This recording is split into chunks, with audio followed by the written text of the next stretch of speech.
have buttons, also known as a call to action. So if you jump on the file, you can see we have different kinds of buttons. You probably look at this straight away and you think, wow, this is way too bright and this is not the style I want. But don't worry, these are just examples. These are just baseline foundational buttons that you can change to suit what you need.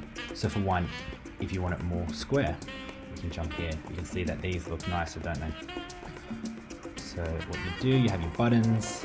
These are success buttons, attention buttons and error buttons, highlight buttons, secondary buttons, secondary being less important to the primary button.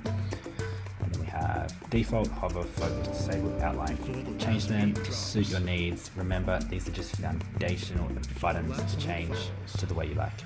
And of course, if you're looking for different kinds of button styles, you can change to suit your needs, sorry.